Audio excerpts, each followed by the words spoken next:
A bard is an actor, an old-fashioned storyteller. For those who do not know, I am a brain-injured person. I am an actor. I am a bard. Welcome or welcome back to my audiobook channel.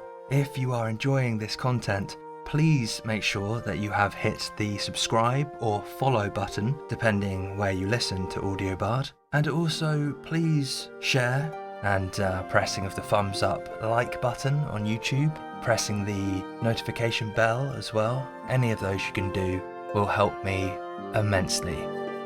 Dracula by Bram Stoker, narrated by the audio bard James Inkson Stevens. Chapter 2. Jonathan Harker's Journal, continued. 5th of May. I must have been asleep, for certainly, if I had been fully awake, I must have noticed the approach of such a remarkable place. In the gloom, the courtyard looked of considerable size, and as several dark ways led from it under great round arches, it perhaps seemed bigger than it really is. I have not yet been able to see it by daylight. When the caleche stopped, the driver jumped down and held out his hand to assist me to alight. Again, I could not but notice his prodigious strength. His hand actually seemed like a steel vice that could have crushed mine if he had chosen. Then he took out my traps and placed them on the ground beside me as I stood close to a great door, old and studded with large iron nails, and set in a projecting doorway of massive stone. I could see, even in the dim light, that the stone was massively carved, but that the carving had been much worn by time and weather.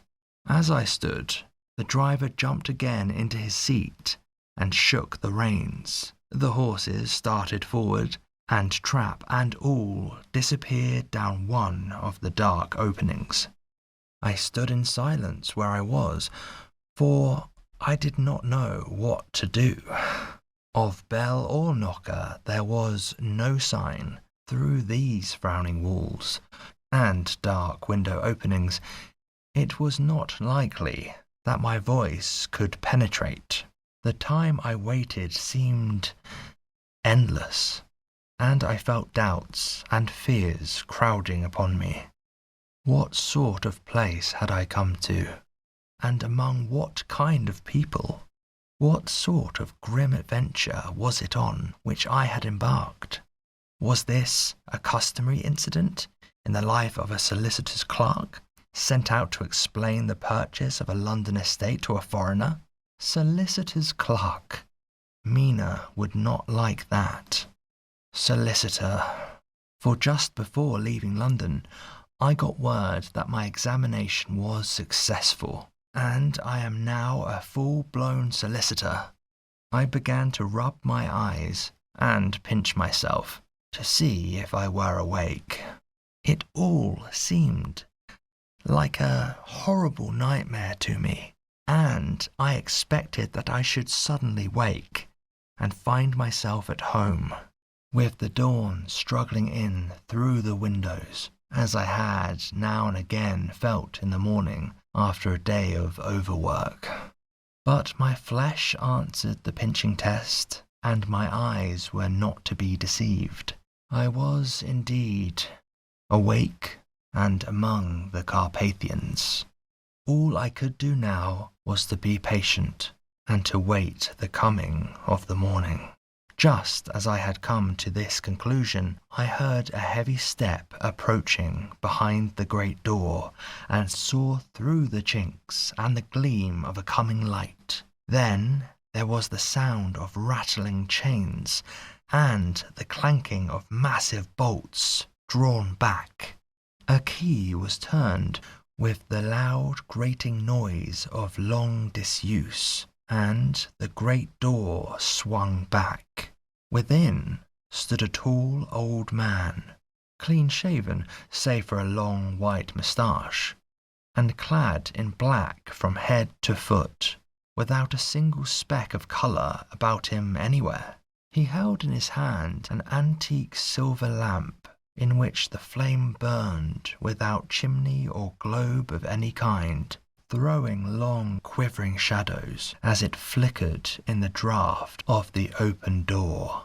The old man motioned me in with his right hand with a courtly gesture, saying in excellent English, but with a strange intonation, "Welcome to my house.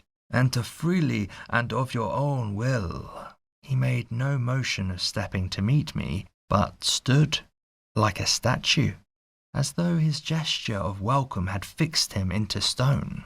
The instant, however, that I had stepped over the threshold, he moved impulsively forward, and holding out his hand, grasped mine with a strength which made me wince, an effect which was not lessened by the fact that it seemed as cold as ice, more like the hand of a dead than a living man. Again he said, "Welcome to my house. Come freely, go safely, and leave something of the happiness you bring." The strength of the handshake was so much akin to that which I had noticed in the driver, whose face I had not seen, that for a moment I doubted if it were not the same person to whom I was speaking. So, to make sure, I said interrogatively, "Count Dracula?" He bowed in a courtly way as he replied, "I am Dracula, and I bid you welcome, Mr. Harker, to my house. Come in. The night air is chill, and you must need to eat and rest." As he was speaking, he put the lamp on a bracket on the wall, and stepping out, took my luggage. He had carried it in before I could forestall him. I protested, but he insisted, "Nay, sir, you are my guest. It is late, and my people are not available. Let me see to your comfort myself." He insisted on carrying my traps along the passage, and then up a great winding stair, and along another great passage, on whose stone floor our steps rang heavily. At the end of this, he threw open a heavy door, and I rejoiced to see within a well-lit room in which a table was spread for supper, and on whose mighty hearth a great fire of logs, freshly replenished, flamed and flared.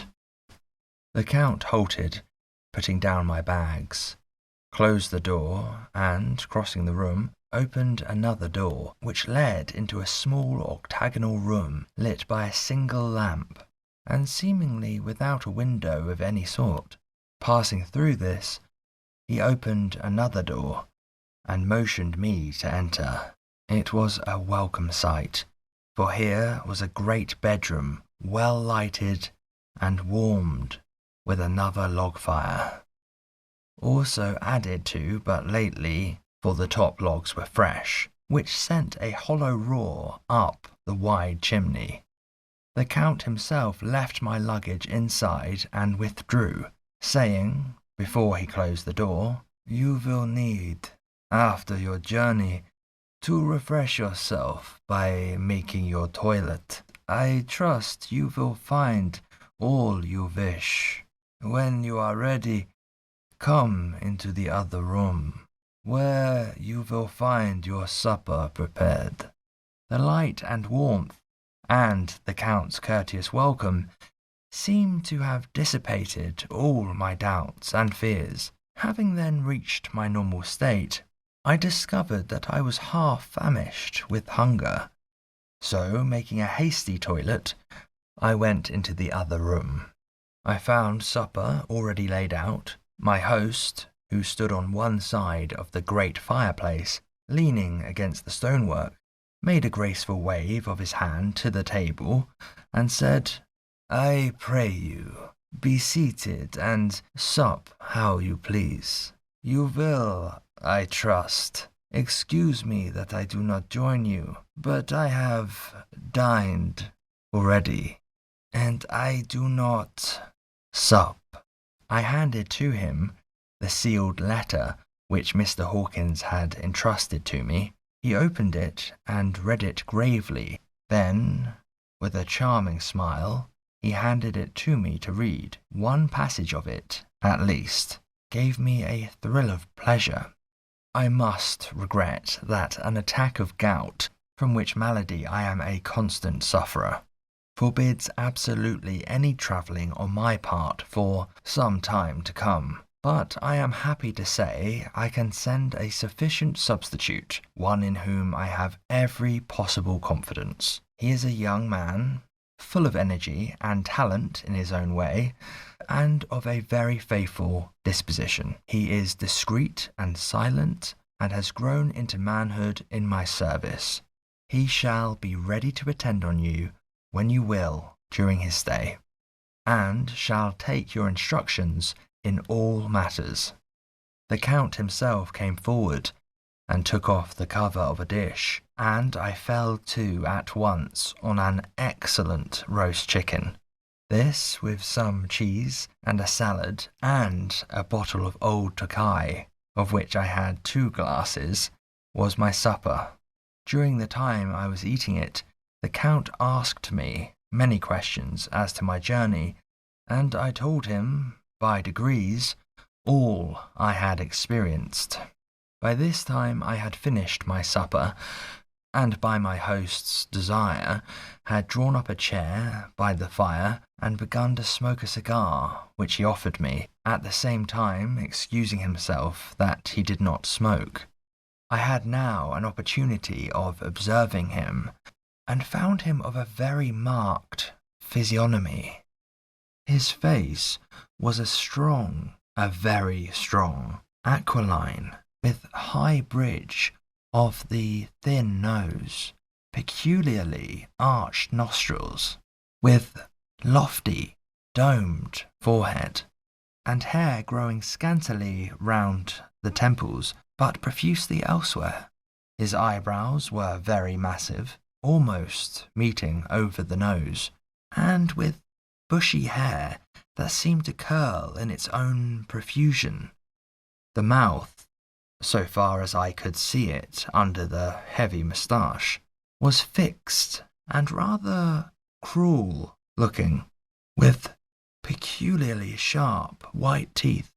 These protruded over the lips, whose remarkable ruddiness showed astonishing vitality in a man of his years. For the rest, his ears were pale, and at the tops extremely pointed. The chin was broad and strong, and the cheeks firm, though thin. The general effect was one of extraordinary pallor. Hitherto, I had noticed the back of his hands as they lay on his knees in the firelight, and they seemed rather white and fine, but seeing them now close to me, I could not but notice that they were rather coarse, broad, with squat fingers. Strange to say, there were hairs in the centre of the palm. The nails were long and fine, and cut to a sharp point. As the Count leaned over me, and his hands touched me, I could not repress a shudder. It may have been that his breath was rank, but a horrible feeling of nausea came over me, which, do what I would, I could not conceal. The Count, evidently noticing it, drew back, and with a grim sort of smile, which showed more than he had yet done his protuberant teeth, sat himself down again on his own side of the fireplace. We were both silent for a while, and as I looked towards the window, I saw the first dim streak of the coming dawn. There seemed a strange stillness over everything, but as I listened, I heard, as if from down below in the valley, the howling of many wolves. The Count's eyes gleamed, and he said, "Listen to them, the children of the night, what music they make."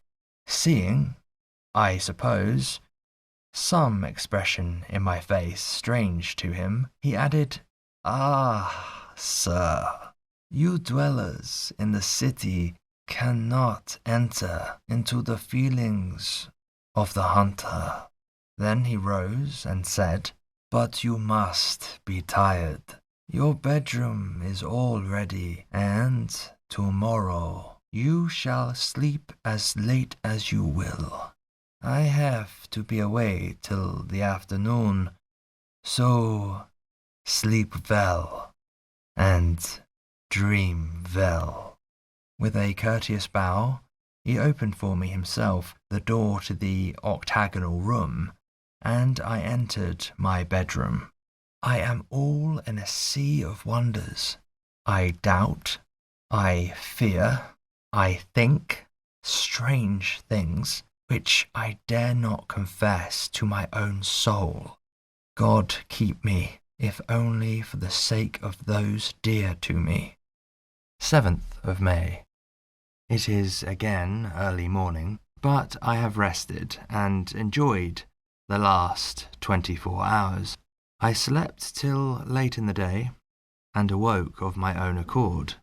When I had dressed myself, I went into the room where we had supped and found a cold breakfast laid out, with coffee kept hot by the pot being placed on the hearth. There was a card on the table, on which was written, "I have to be absent for a while. Do not wait for me. D." I set to and enjoyed a hearty meal. When I had done, I looked for a bell, so that I might let the servants know I had finished, but I could not find one. There are certainly odd deficiencies in the house, considering the extraordinary evidences of wealth which are round me. The table service is of gold, and so beautifully wrought that it must be of immense value. The curtains and upholstery of the chairs and sofas, and the hangings of my bed, are of the costliest and most beautiful fabrics, and must have been of fabulous value when they were made, for they are centuries old. Though in excellent order, I saw something like them in Hampton Court, but there they were worn and frayed and moth-eaten. But still, in none of the rooms is there a mirror.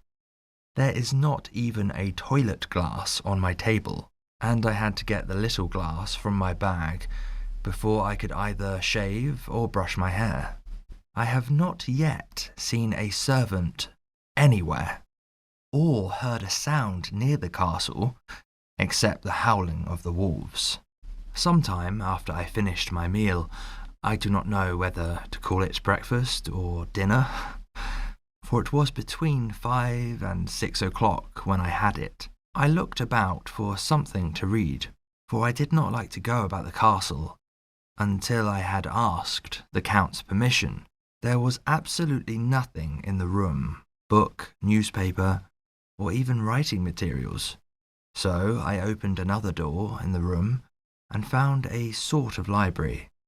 The door opposite mine I tried, but found it locked. In the library I found, to my great delight, a vast number of English books, whole shelves full of them, and bound volumes of magazines and newspapers. A table in the centre was littered with English magazines and newspapers, though none of them were of a very recent date. The books were of the most varied kind: history, geography, politics, political economy, botany, geology, law, all relating to England and English life and customs and manners. There were even such books of reference as the London Directory, the red and blue books, Whitaker's Almanac, the Army and Navy lists, and it somehow gladdened my heart to see it, the law list. Whilst I was looking at the books, the door opened, and the Count entered. He saluted me in a hearty way, and hoped that I had had a good night's rest. Then he went on, "I am glad you found your way in here, for I am sure there is much that will interest you. These companions," and he laid his hand on some of the books, "have been good friends to me, and for some years past, ever since I had the idea of going to London, have given me many hours of pleasure. Through them, I have come to know your great England, and to know her is to love her.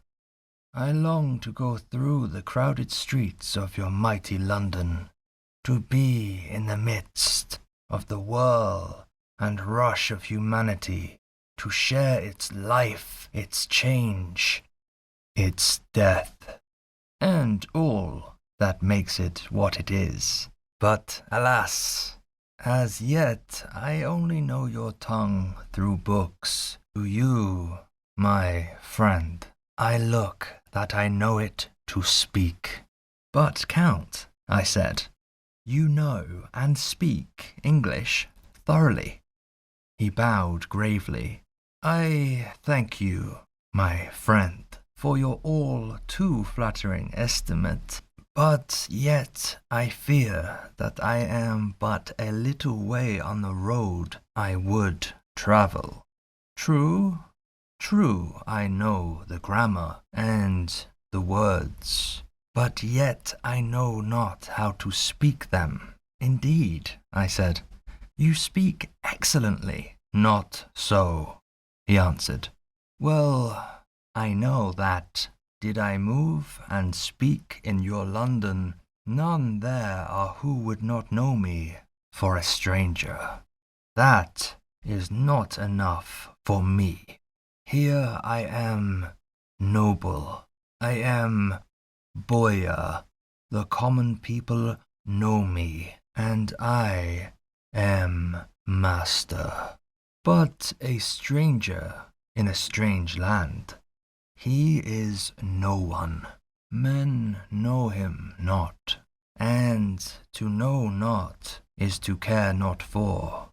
I am content if I am like the rest, so that no man stops if he sees me, or pause in his speaking if he hear my words. Ha ha, a stranger. I have been so long master that I would be master still, or at least that none other should be master of me. You come to me not alone as agent of my friend Peter Hawkins of Exeter, to tell me all about my new estate in London. You shall, I trust, rest here with me a while, so that by our talking I may learn the English intonation, and I would that you tell me when I make error, even of the smallest, in my speaking. I am sorry that I had to be away so long today, but you will, I know, forgive one who has so many important affairs in hand." Of course, I said all I could about being willing, and asked if I might come into that room when I chose. He answered, "Yes, certainly," and added, "You may go anywhere you wish in the castle, except where the doors are locked, where of course you will not wish to go. There is reason that all things are as they are. And did you see with my eyes and know with my knowledge, you would perhaps better understand. I said I was sure of this, and then he went on. We are in Transylvania, and Transylvania is not England. Our ways are not your ways, and there shall be to you many strange things. Nay, from what you have told me of your experiences already, you know something of what strange things there may be.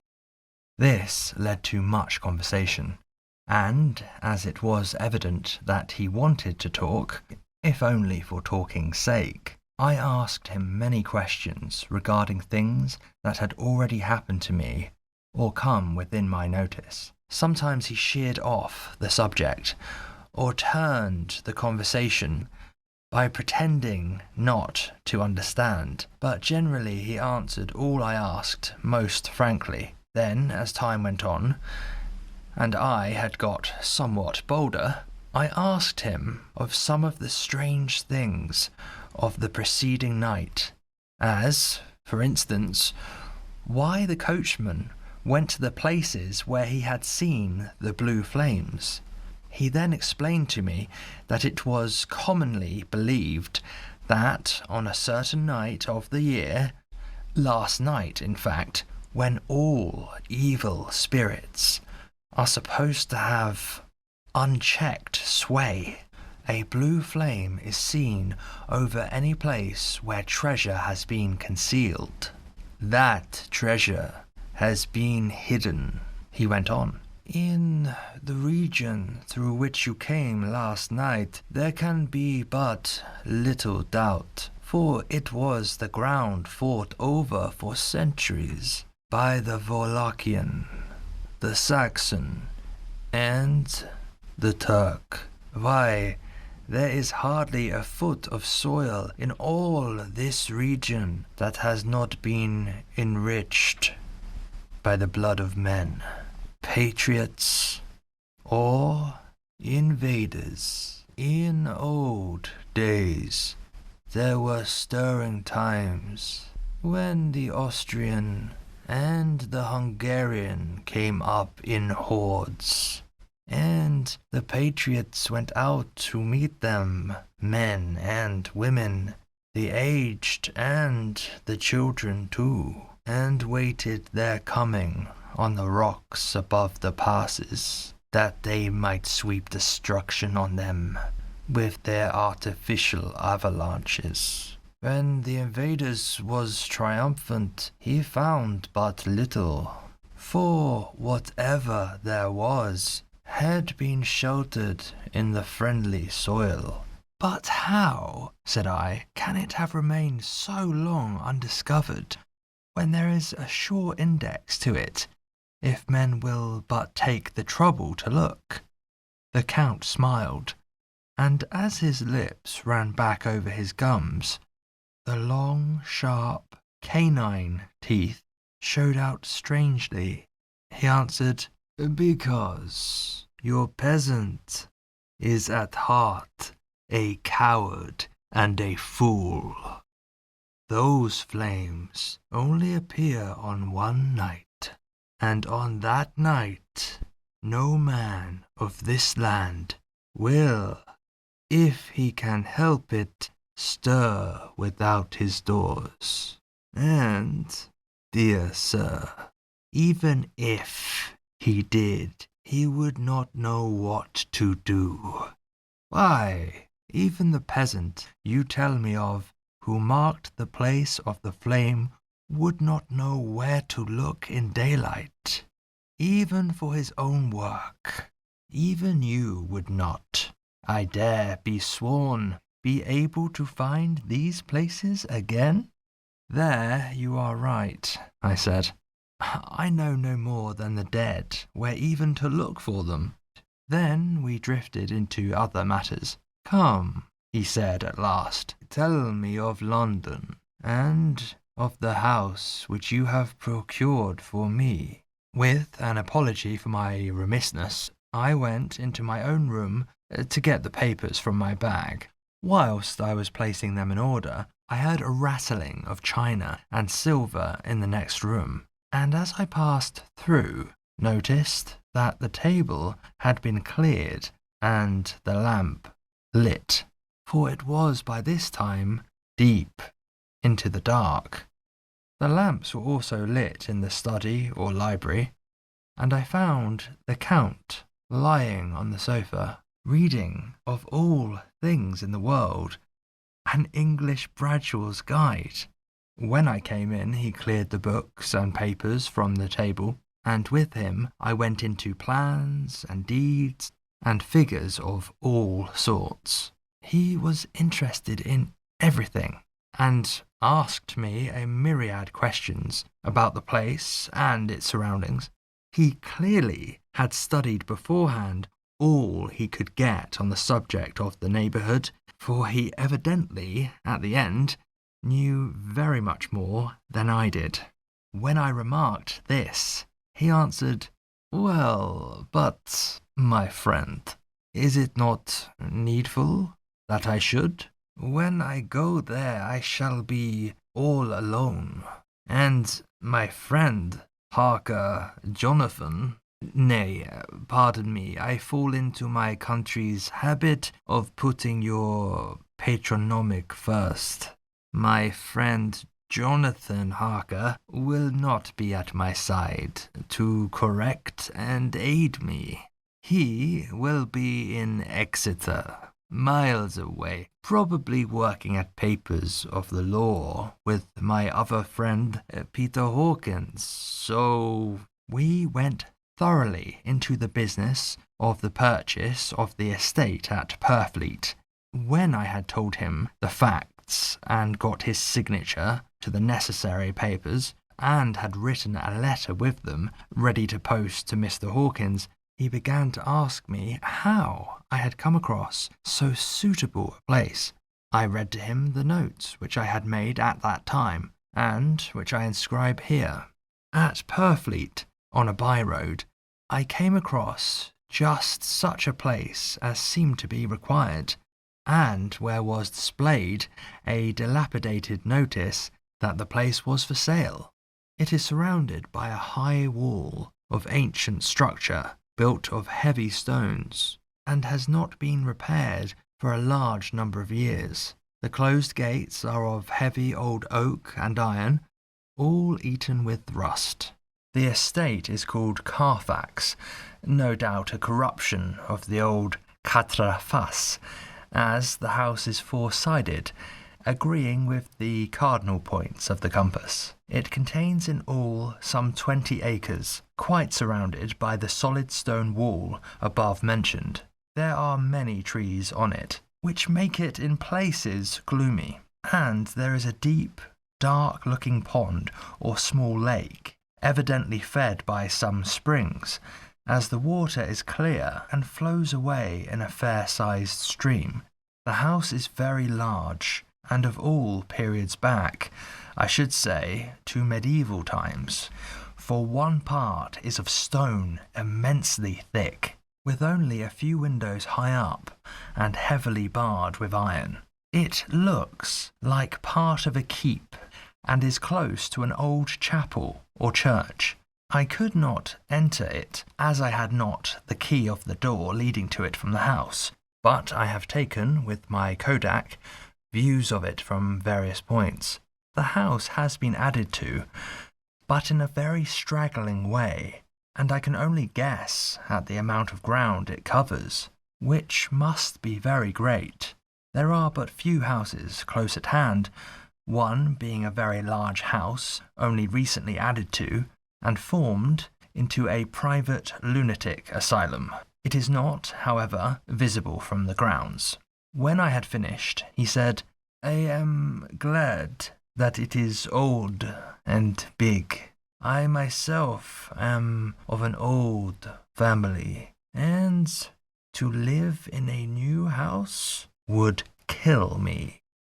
A house cannot be made habitable in a day, and After all, how few days go to make up a century.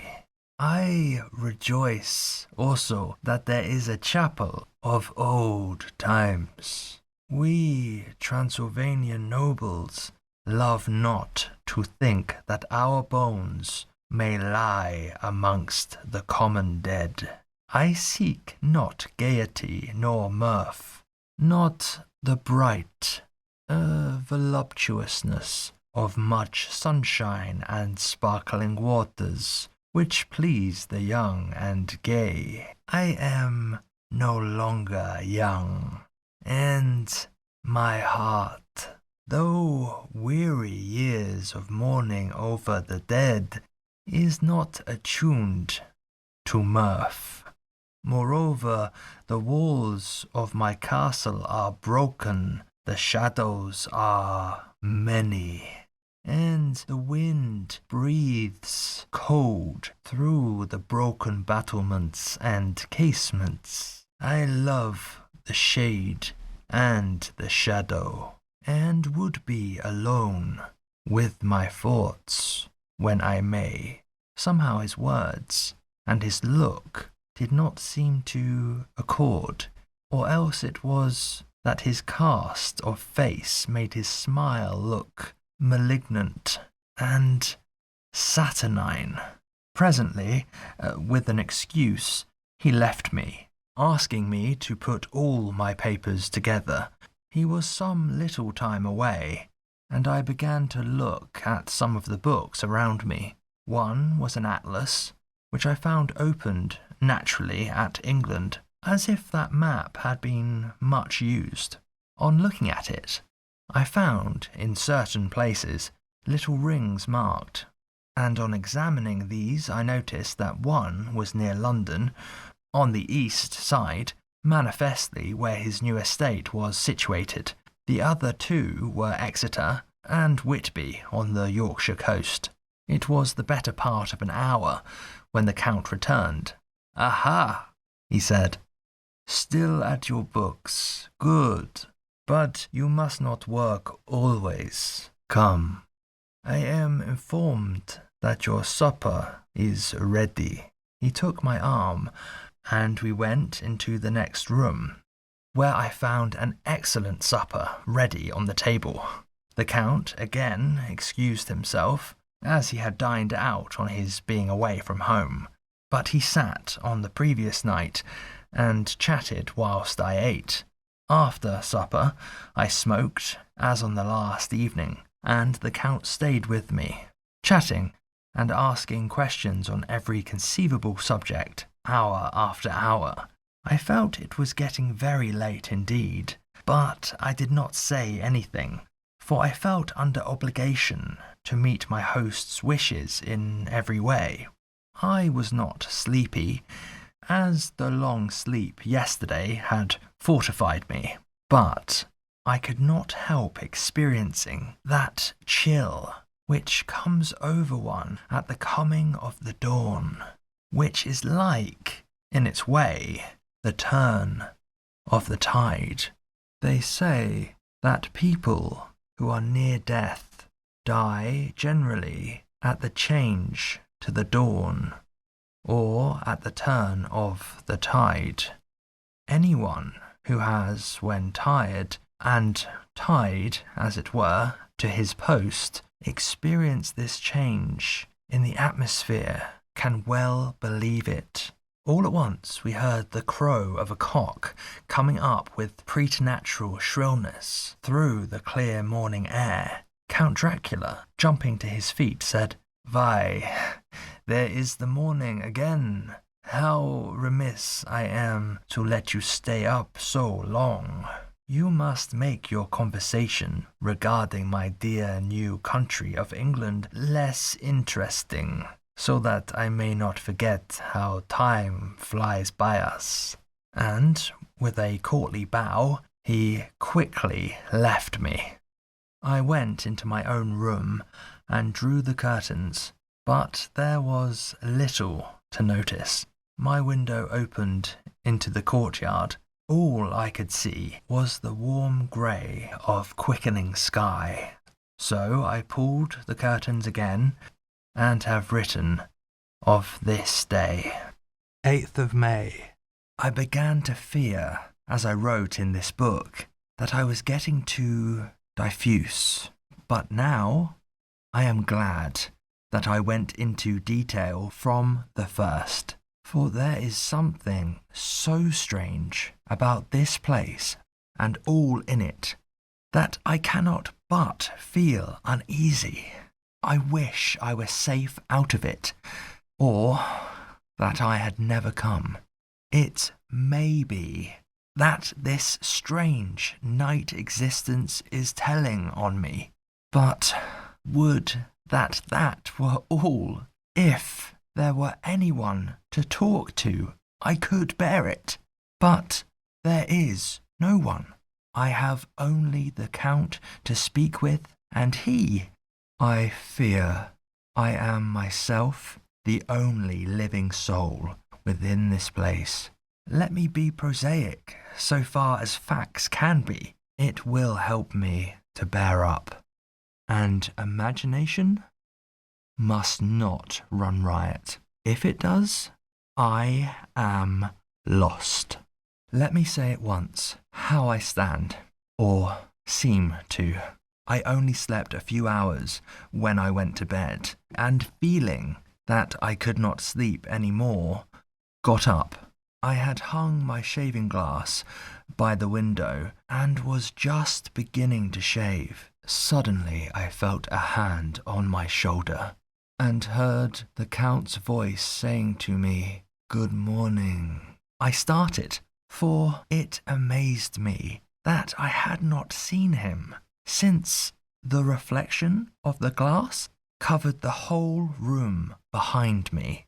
In starting, I had cut myself slightly, but did not notice it at that moment. Having answered the Count's salutation, I turned to the glass again to see how I had been mistaken.